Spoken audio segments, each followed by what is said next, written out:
Membangun sebuah bangsa adalah membangun sebuah peradaban. Mereka berebut kuasa, mereka menentang senjata, mereka menembak rakyat, tapi kemudian bersembunyi di balik ketek kekuasaan. Apakah kita akan membiarkan para pengecut itu tetap gagah? Saya kira tidak.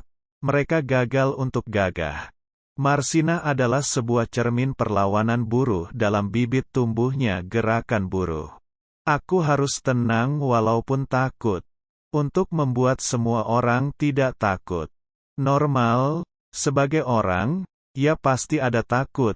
Nggak ada orang yang nggak takut. Cuma yang coba aku temukan merasionalisasi rasa takut. Pendidikan politik rakyat hanya akan berhasil dalam sistem yang demokratis dan adanya jaminan atas HAM. Tidak ada alasan bagi umat Islam untuk tidak berpihak kepada yang tertindas. Ketika saya berani salat, konsekuensinya saya harus berani memihak yang miskin dan mengambil pilihan hidup yang sulit untuk memeriahkan perintah-perintah itu, seperti membela korban.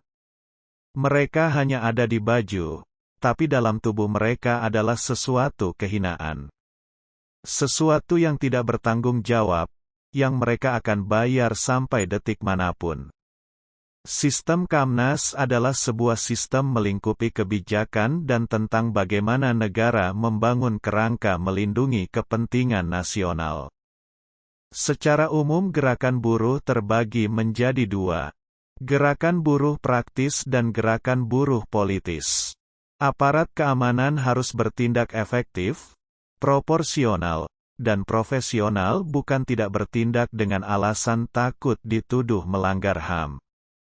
Tidak seharusnya terdapat klaim yang dapat diterima ketika mempertahankan integrasi negara dengan cara mengingkari penghormatan HAM. Memerangi kekufuran agar orang tidak kufur, sama saja memerangi kemiskinan agar orang tidak miskin. Bukannya yang miskin diperangi. Kita pulang ke rumah, kita tidur, kita berdoa terus pulang lagi. Itu bukan Islam jika kita tidak menyerukan perlawanan. Biarkanlah rakyat yang menentukan arah bangsa ini, dan bagaimana rakyat akan menjaga masa depannya, sebab rakyat pemilik sah konstitusi. Menjadikan manusia tidak berdaya adalah hal yang patut kita persoalkan. Obat ketakutan paling mujarab adalah melawan ketakutan itu sendiri. Tidak seharusnya terdapat klaim yang dapat diterima ketika mempertahankan integrasi negara dengan cara mengingkari penghormatan HAM. Bahaya terbesar adalah ketakutan dalam kepala kita. Ketakutan yang disebarkan sistem yang ada kepada kita.